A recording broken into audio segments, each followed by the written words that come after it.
Good evening बंधुरा चले एसेছি সন্ধ্যাবেলা তোমাদের সঙ্গে একটি নিউ ভিডিও নিয়ে। দেখো এতক্ষণ ওয়েট করছিলাম দাদার জন্য, আমার ওই বাড়ি যাওয়ার জন্য। শাশুড়ি মার শরীর ভালো না, দেখতে যাও ভেবেছিলাম। কাজ কামাই করে আমি চলে এলাম, বাট এসে 1 ঘন্টা ওয়েট করে বসে আছি, না পেরে রান্না বসিয়ে দিয়েছি। কি করব ঝটপট, তো দেখতে থাকো।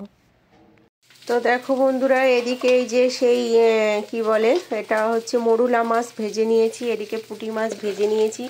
ভেবেছিলাম যে রান্না করবো, বাট এখন রান্না করবো না। এটা এই যে ডাল হয়ে গেছে, ওদিকে ভাতও হয়ে গেছে, আর এই ডালের পাতে এটা খাওয়া হবে।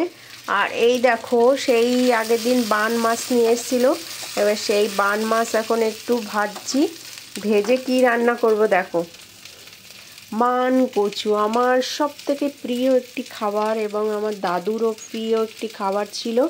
তো আমি ভীষণ ভালোবাসি মান কচু খেতে। মান কচু দিয়ে বান মাছ এটা খেয়েছিলাম আমার স্কুলের একটা বান্ধবীর বাড়ি, দীপালির বাড়ি। তো আমি কচু খেতাম না আগে, তো ওই দীপালির বাড়ি থেকে খেয়ে আমি শিখেছি কচু খাওয়া কাকে বলে। তো তবে দিয়ে আমি খুব ভালোবাসি কচু খেতে।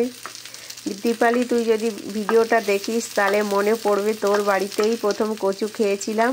সেই কচুর গল্প সেদিনও আমার মায়ের সঙ্গে করছিলাম। বলো মা, দীপালিদের বাড়ি কচু পাঠিয়েছিল, কচু খেয়েছিলাম, কত ভালো। জানি না সবাই কে কেমন আছে, সবাই ভালো থাকে, আন্টিও যেন ভালো থাকে। তো এখন এই করব মান কচু দিয়ে বান মাছ দিয়ে, ওই কটা মাছ দিয়ে। আর এগুলো সব তুলে রাখবো, এই মাছগুলো আর খাবো না, এগুলো শুধু ওই অল্প একটু ডালের জন্য খাবে।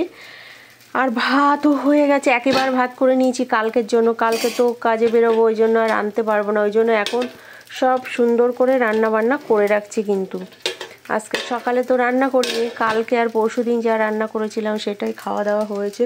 এখন সব গোছাগুছি করে নিই, মোছামুছি করে নিই। তো চলো।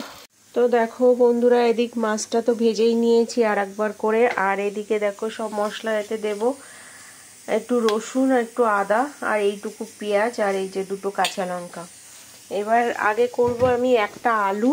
কচু তো দাদার ছেলে অতটা ভালো খায় না, খায় বাট অতটা ভালো খায় না, তার জন্য আমি দিয়ে দিচ্ছি একটা আলু।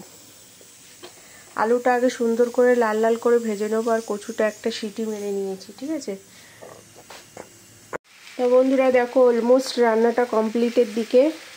এখন সব মশলা দিয়ে কষিয়ে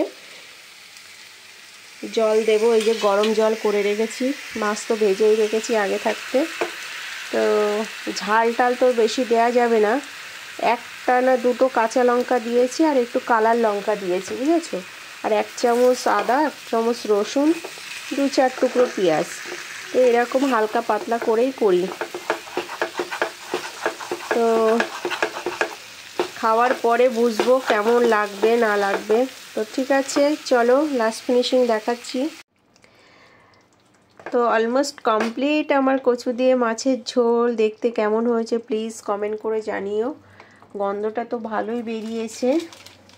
বাঙালি একটা রান্না, একদম সিম্পল। এতে একটু এবার গরম মশলা দিয়ে দিলাম।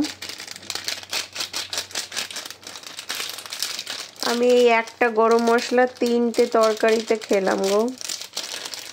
খাই বাট অনেক কম কম দিই আমি, আর এখন তো খাওয়াই যাবে না বেশি দাদার জন্য। তো একদম হালকা পাতলা, দেখলে তো ওইটুকুই মশলা দিলাম। সকাল থেকে এখনো ভাত খাইনি, খিদে পেয়ে গেছে। আমি তো এখন খেয়ে নেবো, থাকতে পারছি না। দাদা কখন আসবে জানি না, ছেলে কখন আসবে। তো টাটা। ভিডিওটা যদি ভালো লাগে প্লিজ লাইক কমেন্ট শেয়ার করো, আর এরকম কচুর তরকারি রান্না করে খেও। কলকাতার মানুষ যারা, গ্রামের মানুষ তো জানেই ব্যাপারটা, আর শহরের মানুষরা অনেকে জানে না কচু খাওয়া। অনেকে কচু বাটা খায়, কাঁচা মান কচু বেটে ওই যে নারকেল সর্ষা ফর্ষা দিয়ে বেটে খায়, সেটাও অনেক টেস্টফুলি হয়। তো আমার তো এটাই ফেভারিট। তো টাটা, লাভ ইউ অল।